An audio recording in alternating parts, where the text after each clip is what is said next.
noite a todos. Boa noite. Para nós é uma alegria muito grande estarmos aqui novamente. Deixamos de cumprir uma escala no mês de agosto, né?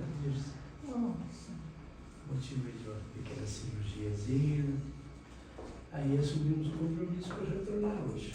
Nosso estudo, é um prazer sempre estar aqui nessa casa que nos dá uma alegria de participar, né? A nossa contribuição, para as nossas reflexões, que não deixa de ser um estudo, né? Parece que antes, quem pudera, né, que nós fôssemos um estudo, nós lemos um dia, né, Cátia? Então, eu escolhi um tema que fala sobre aprimoramento do espírito, que nós, como espíritas, já sabemos que, em outras palavras, é o mesmo que contém nos nossos livros orientadores de Kardec, né? É essa caminhada, esse aprimorar-se, né? Tornar-se mais puro, aperfeiçoar-se. Mas o aprimoramento parece mais próximo de nós, né? Nós vamos nos aprimorando gradativamente, aos pouquinhos, não parece aquele ponto muito distante de nós. Então, sobre esse foco é que eu trago algumas reflexões para nós trabalhar essa noite. Como sabemos, fomos criados simples e ignorantes, espíritos imortais, né? É básico para nós como espíritas. Todo mundo aqui já é espírita, né? Não é a primeira palestra, então estamos falando entre nós, um grupo que já estudamos, já conhecemos. E como espíritos imortais, nós temos um caminho, né? Um direcionamento a seguir, até os mais altos graus chegarmos à escala de espíritos puros, e ainda outros, né? Maior ainda, até chegar lá a uma condição dos espíritos crísticos. Mas para nós o puro já está de bom tamanho, né? Vamos trabalhar assim. No Livro dos Espíritos, na questão 152, a espiritualidade responde a Kardec, né, que Deus impõe ao espírito a encarnação com o objetivo de fazê-lo chegar à perfeição. Então foi resumindo aqui a resposta, né? Deus impõe ao espírito, impõe, é uma condição, então não podemos ficar. Então ele impõe a encarnação com esse propósito, com esse objetivo. Concorrendo para a obra geral, ele próprio já se aperfeiçoou, nosso espírito, né? Concorrendo para a obra geral. Porque todos nós, de uma forma ou de outra, uns mais, outros menos, já somos co-criadores. Nós estamos imersos nessa energia, nesse fluido todo, e já fizemos a nossa partezinha, então já estamos. Só no fato desse exercício, desse trabalho que edifica-nos, nós já estamos no caminho do progresso, estamos evoluindo. Isso nós temos essa consciência, né? E a sabedoria divina coloca as leis que regem esse universo inscritas na nossa própria consciência. Então nós, independente do grau evolutivo de conhecimento que já atingimos ou no qual estamos no presente momento, não justifica ignorância total, né? Porque nós temos essa lei inscrita na consciência. E tem muitos momentos em que a espiritualidade nos coloca de forma mais clara ainda, né? Desejar a outra que não seja muito logo, porque nós sabemos que é da lei, está lá. E ainda, sabedor, o Pai Criador da nossa dificuldade, de quando em quando ele envia os seus missionários para nos impulsionar. Quando ele sente que há necessidade de novas revelações, ou fortalecer aquilo que nós já temos sabido, que não estamos esquecendo, vem um outro espírito de uma categoria, de uma condição, né? E faz esse trabalho. Então veja que a providência, ela, muito além do que nós possamos imaginar, nós fazendo uma comparação muito pobre, né? É igual o pai e a mãe, os tutores, que programam tudo na formação do filho, desde o ensino, a construção, a formação, né? Se fizer direitinho, vai dar tudo certo. Assim, com nós, como espíritos imortais também, da mesma forma. Então, nós já possuímos, nessa pequena colocação que nós fizemos, muito conhecimento. Nós temos muito conhecimento. analisar quem somos, de onde viemos, para onde iremos, o que estamos fazendo aqui, nós temos um conhecimento que passaríamos horas descrevendo tudo que temos, todos nós temos. Então, o problema é só caminhar, é aprimorar-se com todos esses recursos que nós já adquirimos. Aí, a lei estabelece que o espírito desenvolva-se numa íntima ligação com as vibrações da matéria do mundo onde estamos incorporados. Então, veja bem, essa necessidade dessa íntima ligação, essa convivência, esse entrelaçamento, entra a energia, os fluidos e tudo. Então, essas dificuldades que nós julgamos ser uma barreira, é uma necessidade para essa superação ir acontecendo. Então, para evoluir rumo aos patamares mais elevados. Esse é o processo, e não há outro. Há nenhum espírito e nenhum mundo há outra forma de evoluir. É essa. Essas idas e vindas, voltando, convivendo nesses mundos, né, que nos oferecem de conformidade com o nosso aprimoramento moral, nós vamos mudando de estágios, de mundos. Agora a gente está esperando que o mundo evolui, que a gente mereça, continue merecendo reencarnar nele mesmo, né? Já está de bom tamanho. Nem vamos sair daí. Mas, de posse de tudo isso, o que acontece conosco, como espíritos? Envolvidos pelos naturais apelos da carne, da materialidade. Tudo que é matéria. Fala que a palavra carne resume tudo que é matéria, né? Até alcançar o embotamento, vai se fechando, vai enfraquecendo de todos os nossos sentidos, aí nós vamos nos descurando, vamos negligenciando quanto ao aprimoramento do nosso espírito. Então veja bem, de posse de tudo isso, nós ainda damos aquele mergulho e ficamos muito presos ao imediatismo. Esse é o nosso processo. Então nós permanecemos nesse emaranhado das próprias fraquezas nossas, pessoais, e viemos até esse despertar da consciência. Então chegamos lá naquele ponto, nesse emaranhado, envolvido pela matéria, a posse, o ter, né, descurado do ser. Então, até o despertar da consciência para o real significado, o objetivo maior, né, das nossas passagens aqui na Terra, de reencarnações e reencarnações, nesse processo evolutivo. Então nós estávamos naquele estado de sono, agora nós já estamos despertando. Isso é natural, é um processo. E todos nós aqui estamos dentro desse processo, então nós ficamos cultivando o orgulho, o egoísmo, a ignorância, com a dificuldade de desligar completamente disso. É uma dificuldade nossa, muito grande, porque o egoísmo, né, aquela vontade de ter, de possuir, sempre pensando no nós, no eu primeiramente, no nós quando muito envolvendo a família, né, mais próxima, é uma dificuldade, é um trabalho.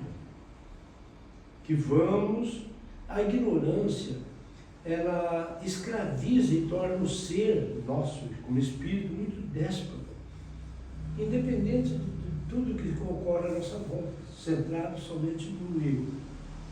É um estado de consciência que, por quanto tempo nós vamos permanecer nesse estado? Isso varia muito de uma pessoa, de um espírito para outro. Eu vou falar de espírito, porque imortais que somos. Então, para nós sair desse estado de sono, é o despertar da consciência quando nos sentimos como espíritos imortais. Então, a partir desse momento que eu passo a dar um valor maior, um pouco maior do que o corpo, eu sou uma alma, um espírito, né, que está aqui precisando progredir, evoluir. Nessa hora que eu tomo essa consciência, se torna mais fácil a minha caminhada. Quando isso ocorre, nós vamos percebendo que eu tenho menos apego aos bens materiais, natural de cada um mais, outro menos, mas eu vou dando o grau de valor necessário, que precisamos de tudo, falamos lá atrás, né, nessa íntima ligação com a carne, com a matéria. mas nós vamos dando o valor necessário a tudo isso, sem nos atermos demais. Inclusive, nós sabemos a grande dificuldade que é essa ligação consanguínea nossa, da família, é um apego, um dos maiores, que depois a matéria já não influenciar tanto como um peso para nós superar, aí vem o laço do afeto, do carinho, porque nós temos aquela insegurança de que como será lá nessa dimensão espiritual tão ampla, como será a família que eu irei constituir lá. Então isso tudo nós já temos conhecimento através da doutrina espírita, que nos dá uma segurança maior, né? Então o orgulho, o egoísmo vão desaparecendo gradativamente e nós começaremos então a busca do alimento espiritual. É o momento, é o nosso momento em que o alimento material só já não nos basta. Nós vamos percebendo que tudo aquilo que o mundo proporciona, que eu posso adquirir através do meu trabalho, do meu esforço, dá uma relativa paz, uma felicidade relativa, mas não é tudo, não basta. Nós precisamos de algo mais. É a necessidade espiritual. E quando nós nos conscientizamos disto, nós começamos a determinar uma fatia maior do nosso tempo. Não é assim? Antes a dificuldade entre uma festinha familiar do aniversário do neto, nós deixamos um compromisso lá. Ah, mas é o meu netinho. Mas depois, quando eu tenho essa consciência, não. Hoje eu tenho um compromisso, seja na minha casa espírita, seja um compromisso social, alguma coisa para o nosso agradecimento como espírito que somos. A festinha eu como um pedacinho de bolo, né? Depois com o netinho no colo. Ele não sabe mesmo se ele não tem essa noção do tempo. O vô não estava lá, mas a festinha dos amiguinhos estava lá, acontecendo. Só que nós queremos sair da foto, né? Então precisamos estar lá. Ainda é a nossa prioridade, mas quando eu sentir o valor desse pão espiritual, dessa busca, desse alimento, eu vou dar prioridade a esse lado espiritual. Então nós vamos começar a perceber no outro que ele tem valores iguais ou melhor que o meu. Antes, o que se destaca em qualquer pessoa para nós é onde ele falhou. Ah, e aquilo lá ficou gravado, o errinho que ele cometeu. Esqueço que eu já fiz muito pior do que aquilo, né? Mas nesse estado que nós estamos falando agora, em que nós todos aqui já nos encontramos, nós já identificamos coisas boas que o outro tem. E que bom isso, né? Então nós começaremos a desejar o outro o mesmo que queremos para nós. E já faz tempo que Jesus falou isso para nós, né? Agora nós já estamos fazendo isso. Começamos aonde? No círculo familiar. Isso vai se estendendo, a abrangência maior. E nós vamos começar a desejar ao outro aquilo que eu quero para o meu filho, né? Para aquilo que ele está mais próximo de mim. Então, essa trajetória, até aqui fazendo agora a retrospectiva, veja como nós nascemos, fomos criados lá, sem aquela de simplicidade, ignorância, por falta de saber, afundamos na matéria, por um apego, puxando sempre a sardinha para a nossa brasa, né? A brasa para a nossa sardinha. E aí, no momento, eu começo a lembrar, não, mas o outro também tem direito, e eu começo a trabalhar. Se nós vamos dar uma referência no personagem mais próximo de nós, que é Emmanuel. Acho que a maioria de nós é conhecedor dos romances, né, que através de Chico chegou a nós sobre a vida de Emmanuel. Vamos começar lá no momento em que ele, a época de Jesus, que nós certamente estavam por lá também, né? Não sabemos em que condição, mas estavam por lá. Então Emmanuel, a época de Jesus, isso está lá no livro 2 Humanos, como o personagem Públio Lemos, né? Ele, em sono, ele foi levado a uma viagem espiritual, Públio Lemos, reencarnado, a época de Jesus. Então ele teve, diante de um tribunal de espíritos que haviam elaborado a programação dele naquela encarnação como Públio Lemos. E foi dito a ele: você é o mesmo espírito que esteve lá no passado, não muito remoto, como seu bisavô. Então, Públio Lentulus era o próprio bisavô reencarnado. E na época ele foi político. Então, o que eu coloquei aqui para você saber? Ele foi político, né? E como político, ele matava e cegava os seus adversários. Para tirar do caminho, né? Como é que é feito hoje? É muito diferente, não? Então veja que a evolução ainda, a política é uma condição que está em nós, exercitar isso em nós, espíritos reencarnados. Né? Viemos com aquela condição de assumir uma posição de destaque, administrar grandes grupos de espíritos, mas infelizmente isso é do ser humano. Quando ele está com o poder na mão, ele usa para humilhar o outro, para passar por cima. Então, olha, Públio Lentulus foi colocado, até existe um parênteses, que ele foi regredindo até a terceira reencarnação dele, que foi dada no bisavô. Ele se viu nessa condição. Porque, segundo nós temos relatos, na grande maioria de nós conseguimos voltar à primeira e à segunda, à terceira, muitas vezes, os espíritos não apresentam para nós, que foi tão feio o nosso papel, que não é produtivo para nós, não é interessante. E também lá para o Públio Lentulus, ele só teve acesso à terceira. Então veja bem, nessa época, eu tomo conhecimento disso. Então nessa mesma época, como eu disse, nós também certamente estávamos por lá, como é que vivíamos nós? Nós vivíamos num momento em que se festejava nos dias de festa, de reunião da família, os gladiadores eram postos em lutas, confrontos, para animar essas festas familiares. Antes das refeições, olha bem que momento, antes das refeições. Então, até um desses lutadores tombar, né? Era uma luta sangrenta, até um deles sucumbiu. Num determinado dia de aniversário do casamento de Lívia e Públio Lentulus, ela pede ao esposo: na festa de aniversário do nosso casamento, naquele dia antes do almoço, eu não aceito que haja um derramamento de sangue. E Públio Lentulus acatou o pedido dela, não ocorreu. Porque ela pediu, né? Nós sabemos que ela já tinha um espírito um pouco mais nosso, né? Buscou Jesus e tal. Nessa mesma época, as criaturas eram compradas como escravos em mercados livres. Era isso, era assim.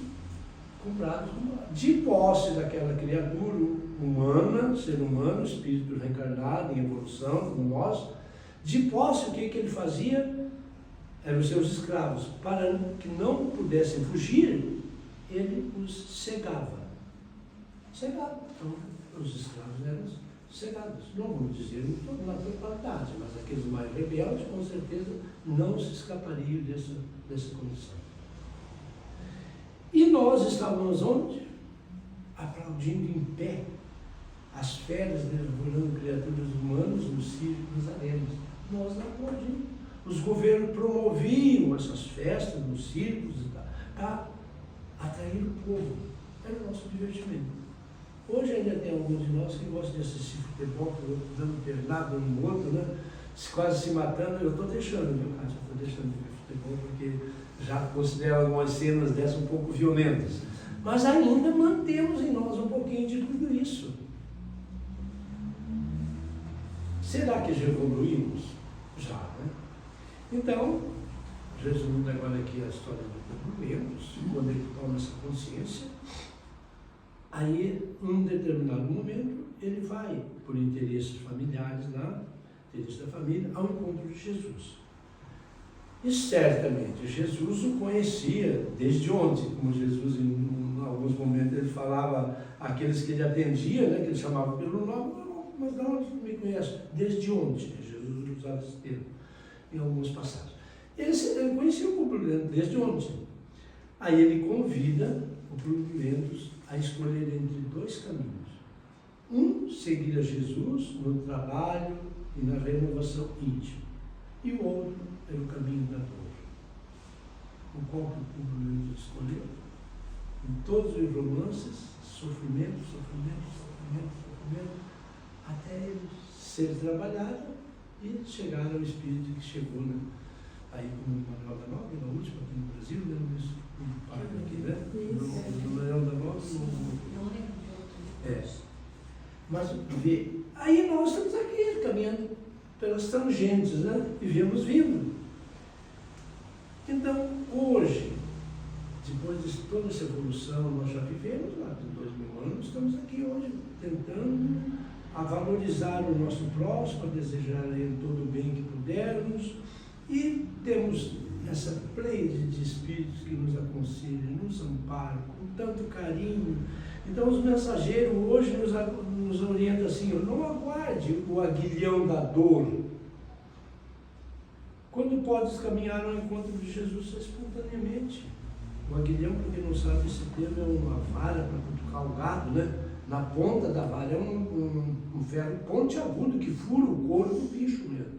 É o aguilhão da dor. A dor muitas vezes bate à nossa porta para nos despertar, para dar um pulo para frente e acordar. O que será que está acontecendo? Por que eu estou sofrendo? Como nós sabemos da lei de causa e efeito, né? Não é porque o meu irmão fez isso, não. Quem deve ter feito foi eu mesmo, porque se eu estou sentindo hoje na carne algum tipo de dificuldade, fui eu o infrator, não temos dúvida.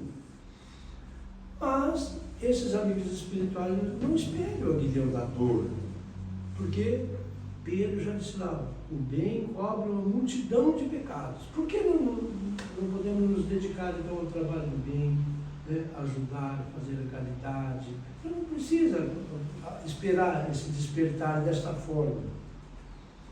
Vai, segue o teu propósito de iluminação para o aprimoramento do teu próprio espírito.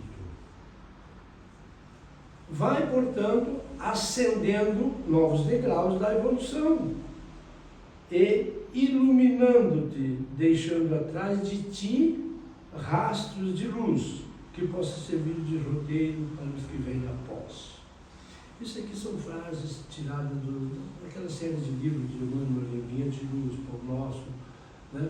Caminho, Verdade e Vida, são palavras de Emmanuel. Quando ele diz assim: vai, deixando atrás de ti rastro de luz, aí eu fico dizendo: mas é difícil. Quantas encarnações eu vou precisar para deixar um rastrinho iluminativo atrás dos meus passos? Não é rastro de luz que fica iluminando a areia lá onde Jesus passou, né? Gente, vamos pegar um exemplo aqui da casa, né? Boa Nova. Vocês já deixaram um rastro de luz criando essa casa. Isso é um foco de luz. Cada casa espírita é um foco de luz que se acende. Então, os amigos em torno da família Lobo, certamente com o pai lá feliz, fizeram isso. Isso está registrado. Virão outros e outros, daqui décadas e décadas, vão ler a história do Boa Nova. E foram vocês que trilharam. Então, não vamos esperar que nossos passos fiquem iluminando-se por onde vão pisando. São os exemplos bons que todos nós já temos condição de realizar. E fazer com desprendimento total. Não saiba, não esteja no que tem direito. Eu acho que bem poucos de nós, como espíritos, ainda ficamos esperando, nem que seja muito obrigado, né? Não, eu não espero recompensa, mas ele podia ter dito muito obrigado, né, Celso? Não, né? Eu sei que nós não fizemos isso. A gente faz o bem pelo bem, e isso dá prazer, dá prazer. A gente se sente feliz, e essa felicidade, ela não é passageira, ela permanece conosco, vai ficar lá guardadinha, depois ali mais um minutinho de felicidade, mais outro, né? Não é assim? E vai se construindo então esse rastro de luz. Nós temos essa condição, temos conhecimento, temos recursos, temos amparo, temos amigos, temos orientação da espiritualidade, mas somos muito rebeldes. Tem hora que precisa alguns puxão de orelhas, né? No Evangelho, tem uma passagem lá que fala sobre a piedade. É outro sentimento que nós já possuímos. Nós não somos tão ruins assim como a gente pensa, né? As discussões ocorrem, contratempos, mas nós já temos muita coisa boa. O que diz o Evangelho sobre a piedade? É a virtude que mais vos, os Espíritos dizendo para nós, vos aproxima dos anjos. É a irmã da caridade que vos conduz a Deus. Já é bastante coisa, né? Ser piedoso. Vou repetir. É a virtude que mais vos aproxima dos anjos. É a irmã da caridade que vos conduz a Deus. A criatura piedosa, ela exprime um sentimento de compaixão ante os sofrimentos alheios. Mas não fica só aí. Com a disposição de atenuá-los, esses sofrimentos. E quem já não se viu quantas e quantas vezes numa situação real, nessa condição, de piedoso, que somos. Então, é uma caridade que nos conduz a Deus. É a irmã da caridade.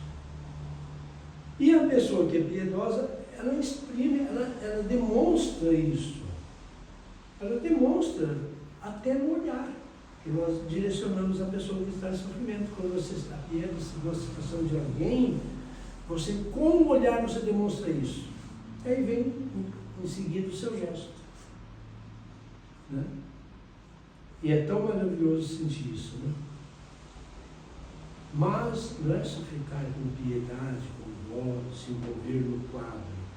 É com a disposição de atenuar aquele sofrimento, de amenizar, de ajudar realmente a tirar a pessoa daquele ponto de sofrimento em que ela se encontra.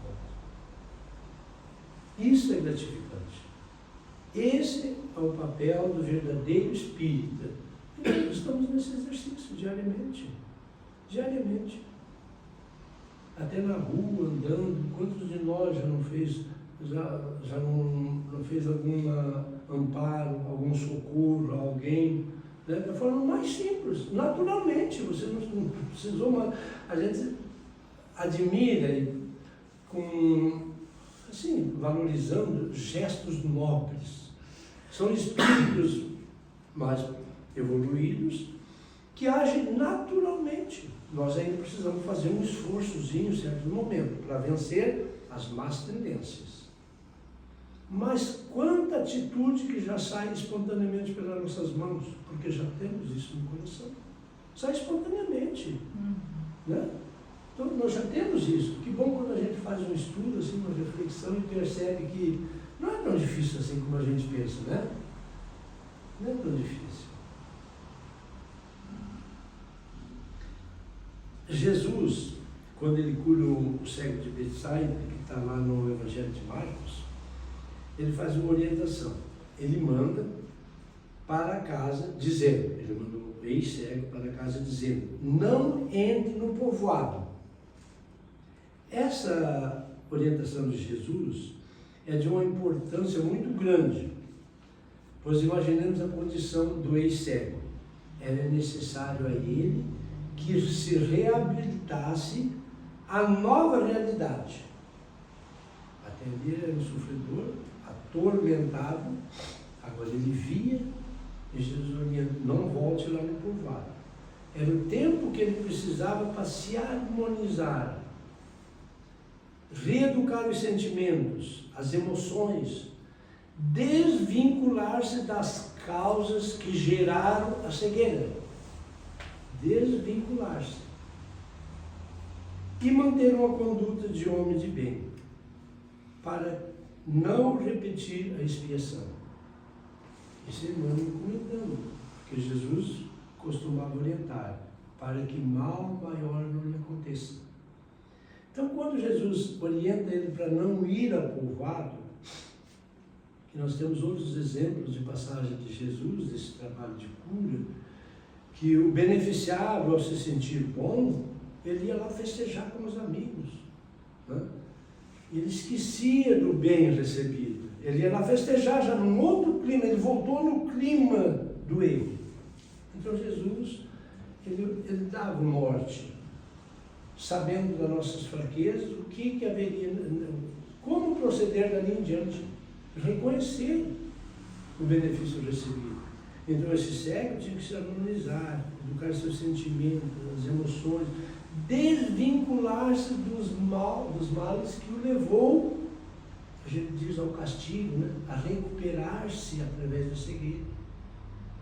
Então a orientação de Jesus, quando nós estudamos ela mais a fundo, nós vamos ver que ela é completa. Nós é que somos fracos ainda, né? E voltamos a cometer os mesmos erros.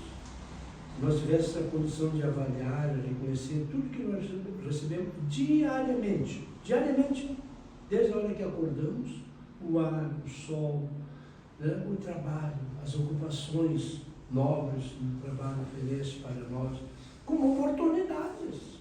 São oportunidades de crescimento. Se a gente soubesse dar o devido valor a tudo isso. As causas de nossas enfermidades estão nas ações praticadas em existências anteriores ou na atual. Nós somos sabedores disso, né? A culpa é nossa. O erro foi meu. Somente quando essas matrizes que trouxemos ainda no nosso perispírito, essas matrizes comportamentais e atávicas forem modificadas para melhor, aí acontecerá então o exitoso processo curativo.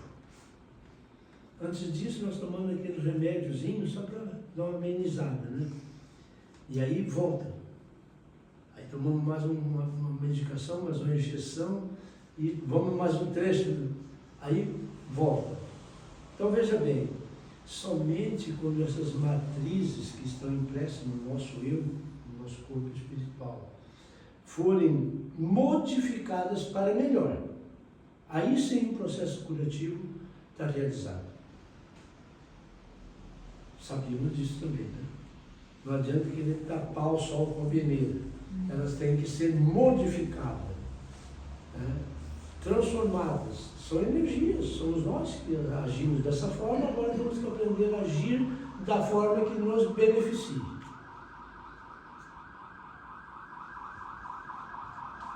Ainda do livro Vinha de Luz, o irmão diz assim: o conhecimento das leis divinas, chegado a essa posição, que nós estamos comentando agora, então esse conhecimento dessas leis que nos regem, chegado a essa condição, penetra o espírito, nós, em outras zonas de serviço e aprendizado.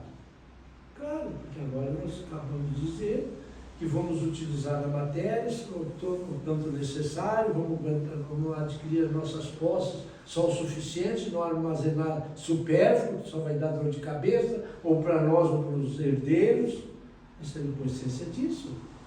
Muitas vezes nós trabalhamos, dedicamos a vida toda e daí os herdeiros vão brigar com aquilo que ficou para eles. Então, chegada a essa condição das leis divinas, nós como espíritos, penetramos em outras zonas de serviços e aprendizado.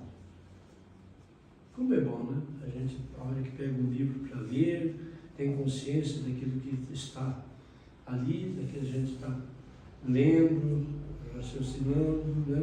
Mentalizando, estudando. A princípio, dói-lhe as corrigendas, a dor, o tormento, açoites de experiência. Entretanto, se vencer as primeiras provas, nós entramos no caminho no conhecimento das próprias necessidades. A dor, a chibata, o aguilhão dói, mas quando nós temos esse conhecimento, nós entramos, o nosso conhecimento é mais abrangente, nós temos consciência das nossas necessidades. O que eu, como Elias, preciso? Eu tenho consciência daquilo que eu ainda trago em mim, que eu devo estar eliminando. E agora, com essa condição, com esse conhecimento, eu tenho que fazer um esforço para superar. Para superar. Indispensável cuidar do coração, que é a sede dos sentimentos, né? Cuidar do coração como fonte emissora do verbo. Olha bem a profundidade da frase. Para que nós não percamos a harmonia necessária à própria felicidade. O que sai do coração e da mente pela boca é força viva e palpitante, conforme a natureza da emissão. Então, conforme aquilo que nós falamos, com conhecimento, com sentimento, é a nossa fala, é o nosso proceder. Então, nós temos que vigiar, cuidar, né? Porque isso é a fonte que nos levará à própria felicidade. Então, aquilo que sai pela boca é força viva e palpitante. Ela se projeta e vai influenciar nas pessoas à nossa volta. Então, muito cuidado, né? Jesus, em momentos, que não é o que entra pela boca que mata o homem, né? E sim o que sai. O auxílio fraterno, ele espalha-se em benefícios infinitos. E o perfume do bem, mesmo que derramado sobre os ingratos, ele volta em ondas invisíveis a reconfortar a fonte onde foi originado, onde originou-se. Então, o bem que nós fizermos, como falamos há pouco, nem mesmo muito obrigado, não precisamos esperar a recompensa. Porque as energias daquilo que nós fizemos com amor, ela volta a beneficiar-nos. Certamente voltará, se não hoje, amanhã, no futuro, né? Numa forma de que alguém venha nos retribuir, da onde nem esperávamos. É fruto do próprio trabalho que a gente desenvolveu. E nós guardamos uma frase aqui para concluir a nossa fala. Eu coloquei depois, quem quiser estudar lá no livro Vinha de Luz, o item 169. Emmanuel fala, enquanto é hoje, é agora. Eu tirei aqui uma frase, juntamos lá os pedaços para nós poder entender. Todos os nossos pequenos hábitos, aparentemente inexpressivos, devem ser muito bem extirpados pelos seus portadores, por nós. Todos os pequenos hábitos inexpressivos. Desde que na Terra, enquanto estamos aqui, já dispomos de algum conhecimento da vida espiritual. Já sabemos como vai ser lá. Porque um dos maiores tormentos da alma desencarnada, de algum modo instruída sobre os caminhos que se desdobram além da morte, tudo isso nós já temos. É sentir, lá naquela condição de matéria sublimada, momentos de flores e trevas, luz e lama dentro de nós mesmos. Então, nós temos esse conhecimento, já sabemos como é que se procede lá na vida espiritual, a lei de causa e efeito, né? Então, nós que temos esse conhecimento, nós temos que trabalhar e trabalhar, aproveitando ao máximo esse tempo na nossa mudança, na nossa transformação. Porque chegando lá, nós temos conhecimento. Lá, que eu digo, é vivendo nessa outra dimensão, né? Não é lá, é aqui mesmo, onde estiver. E nós sentir que de dentro de nós surgem flores, ora trevas, ora luz, ora lama, que é aquilo que nós ainda não conseguimos extirpar, como ele diz aqui. Por pequenos que sejam, aparentemente inexpressivos, devem ser extirpados enquanto estivermos aqui. Que é o momento da convivência, do relacionamento. E é o que nós temos mais dificuldade nisso. Né? Lembrando que esse aprimoramento do espírito não é um momento de fim de ano, que vai ter uma prova e eu vou alcançar um outro grau. Não é lá. Não é no dia do aniversário que eu fiquei um ano mais velho. É todo instante da nossa vida. Acordados ou dormindo. Porque os nossos sonhos são reflexos da nossa vivência diária. Se eu vivo, se eu me alimento de coisas espirituais, saudáveis, eu tenho uma noite de repouso, de refazimento, tenho ótimas companhias, e naquele dia meio conturbado que eu discuti, que eu me envolvi em problemas que é natural nos envolver no dia a dia, fatalmente eu posso ter uma noite de sono mal dormido, de pesadelos em vez de sonhos coloridos. Então, que a gente possa aproveitar ao máximo esse tempo, né, com tudo isso que a doutrina nos dá. Muito obrigado, que Jesus nos abençoe. Amém.